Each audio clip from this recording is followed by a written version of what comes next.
The strangest love story of my life began because I rang the wrong doorbell with a large pepperoni pizza in my hands, and ended with a woman I had never met before begging me not to leave her alone with the truth she had been hiding.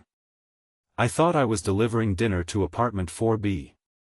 Instead, I stepped into 4D, where a terrified woman grabbed my wrist, pulled me across the threshold, locked the door behind me, and whispered, "Be my boyfriend." What I didn't know was that she wasn't afraid of me. She was afraid of the person who was supposed to be waiting for her outside. Before we begin, if you believe in kindness, forgiveness, and second chances, please like this video, leave a comment, share it with someone you care about, and subscribe for more heartfelt stories. Your support helps us bring more inspiring stories to life. My name is Caleb Mercer, and before that afternoon, would have laughed if someone had told me that a wrong address could completely change a person's life. I was 29, working as a delivery driver while trying to save enough money to finish a degree in physical therapy. It wasn't glamorous, but I had learned not to be ashamed of honest work. My mother used to tell me that there was dignity in every job that helped someone get through the day, and after she passed away, I carried those words with me like something fragile in my pocket. I had been having a difficult year. My younger sister, Mara, was struggling after her divorce. My father and I barely spoke, and the relationship I had believed would become marriage had ended when my girlfriend admitted she had fallen in love with someone else. So I wasn't exactly searching for romance. Most days, I was simply trying to make it from one sunrise to the next without feeling like I had fallen too far behind. That Saturday afternoon was unusually warm, and the city seemed almost peaceful. I picked up a pizza from a small restaurant and checked the delivery instructions twice before driving to a brick apartment building on Linden Street.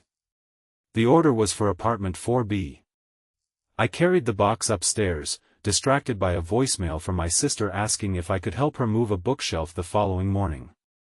I stopped at the 4th floor, saw 2 doors beside each other, and pressed the bell on the first one without looking closely at the number. I heard hurried footsteps. The door opened only a few inches, and a young woman with dark hair and frightened green eyes stared at me. She looked as though she had been crying, but there was something else in her expression, something urgent, almost desperate. I smiled and held up the pizza. "Delivery for 4B. She looked over her shoulder. Then she looked directly into my eyes. And before I could realize I was standing at the wrong apartment, she opened the door, grabbed my arm, and pulled me inside. The door slammed shut behind me.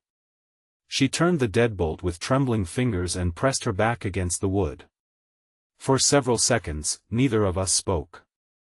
I could hear my own breathing. She looked at the pizza, then at me, and finally whispered those 4 words that would stay inside my head for months, "Be my boyfriend." I honestly thought she was joking. Then I saw the tears running down her cheeks. Her name was Eliana Brooks. She was 27, worked as a graphic designer, and lived alone in the apartment I had entered by mistake. She apologized almost immediately, saying she knew how insane she sounded. She explained that someone had been bothering her for weeks, leaving flowers outside her apartment, sending messages from unknown numbers, and appearing in places where she happened to be. She had reported it, but nothing had been done because the messages weren't explicit threats. That afternoon, she had received a message saying, "You don't have to pretend anymore. I know you're alone." Then my doorbell rang. Eliana's face went completely white. Someone knocked. 3 slow knocks. I didn't need to ask who it was. She whispered that the man had been her former boyfriend, Nolan Pierce. They had dated for almost 2 years, and when she ended the relationship, he refused to accept it. He had convinced her friends that she was unstable, told her coworkers that they were still together, and repeatedly insisted that she owed him another chance. She had finally blocked him everywhere, but he kept finding ways around it. The knock came again. I stood there holding a pizza that suddenly felt ridiculous in my hands. Eliana looked at me and whispered, "Please. Just pretend. If he thinks I'm with someone, maybe he'll leave." I should have walked out. Instead, Something in her expression reminded me of my sister's face on the day her marriage ended, when she was too embarrassed to admit she was afraid. So I set the pizza down, took a breath, and put my arm gently around Eliana's shoulders. When she opened the door, Nolan stood in the hallway holding a bouquet of white roses. He was handsome in the polished, effortless way some people are, wearing a clean button-down shirt and an expensive watch. His eyes moved from Eliana to me, then down to the pizza. For a moment, nobody said anything. Then Eliana smiled in a way that looked painful and said, "Nolan, this is Caleb. My boyfriend." The word hit me strangely. Boyfriend. Nolan's smile disappeared. He asked whether I was serious. I said yes. He stared at me for another long second before placing the flowers on the floor. Then he said something that chilled me. "You don't know her." And he walked away. I thought the problem was over. It wasn't even close. Over the next 2 weeks, Eliana and I continued the strange arrangement we'd accidentally created. At first, it was nothing more than pretending. I would stop by during the day, we would sit at the kitchen table drinking coffee, and whenever Nolan appeared, I would play the role of the protective boyfriend. But somewhere between the fake conversations and the real laughter, something changed. I learned that Eliana hated thunderstorms but loved watching rain from the balcony.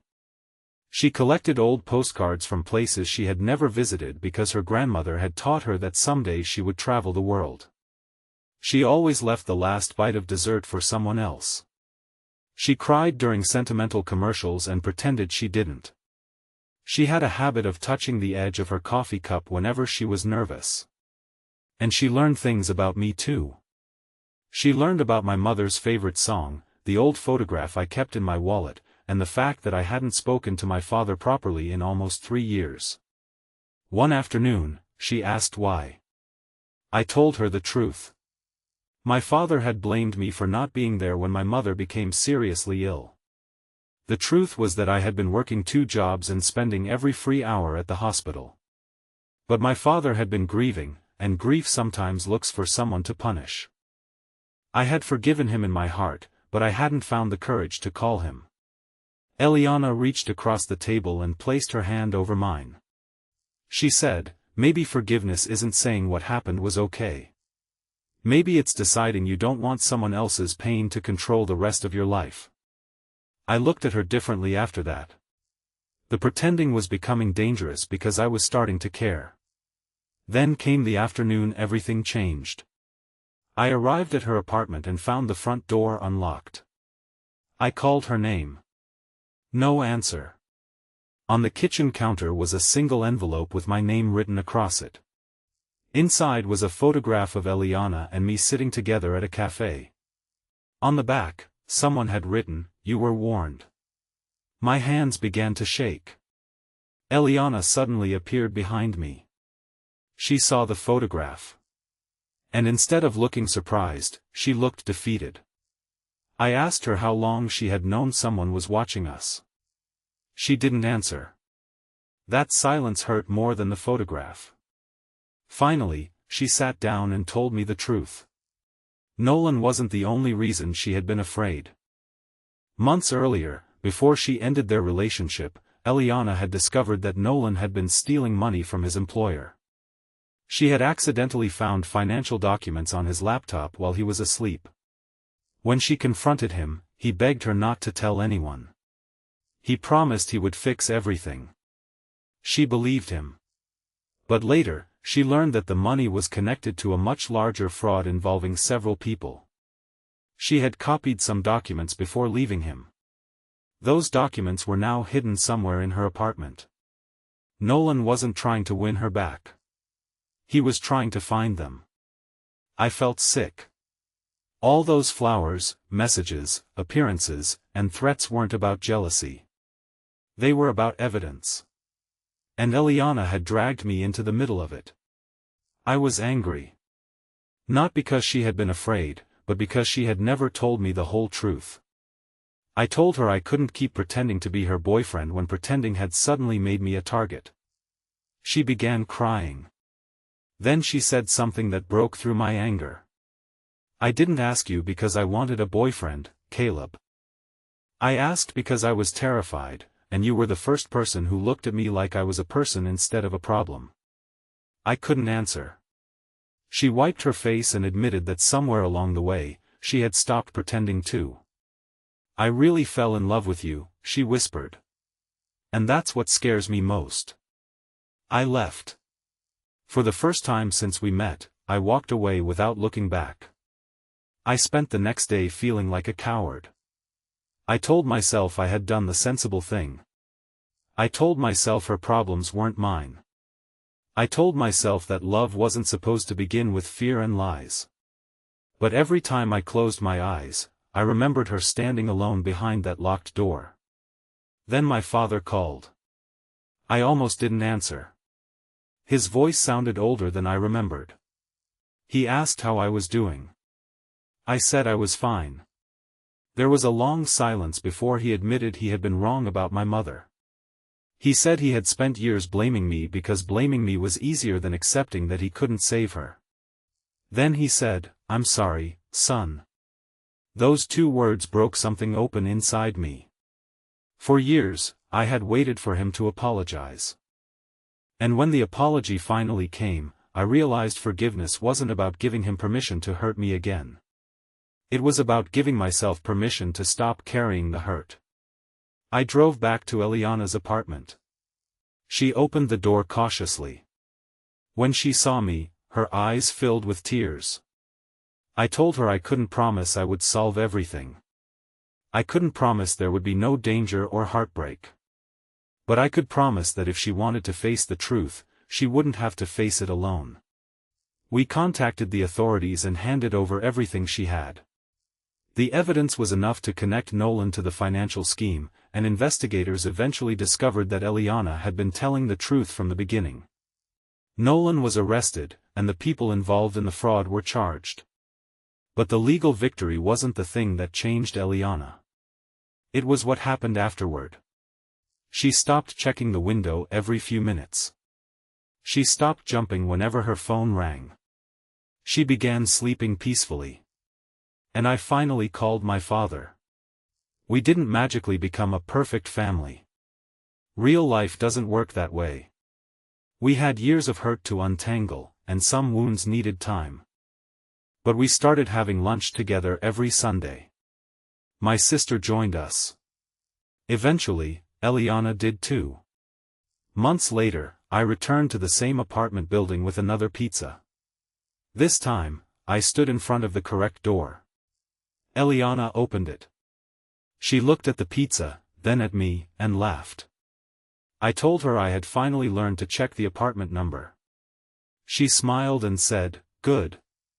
Because this time, I want you at the right door." I stepped inside. There was no fear behind her eyes anymore. Only warmth. Only home. Speech balloon special request: before the story ends, tell us in the comments, what would you have done if you were in this situation? If this story touched your heart, please like, comment, share, and subscribe for more meaningful and inspiring stories. Your support encourages us to keep creating stories that touch hearts around the world. Years later, Eliana and I still joke about the wrong pizza delivery that changed everything. But sometimes, when life gets difficult, we remember that afternoon differently. We remember that neither of us was looking for love. She was looking for safety, and I was looking for a reason to believe that life could still surprise me with something good. We both carried wounds we thought made us unworthy of happiness, yet somehow those wounds helped us recognize each other's pain. The greatest lesson I learned is that love doesn't always arrive perfectly dressed, at the right address, or according to the plans we make. Sometimes it arrives through mistakes, fear, broken hearts, and second chances. And sometimes the door you almost never open is the one behind which your life is waiting to begin again. If you want, I can continue the story with Caleb and Eliana's next challenge. Summarize the key lessons and themes from the story. Explain the story in plain language for easy understanding.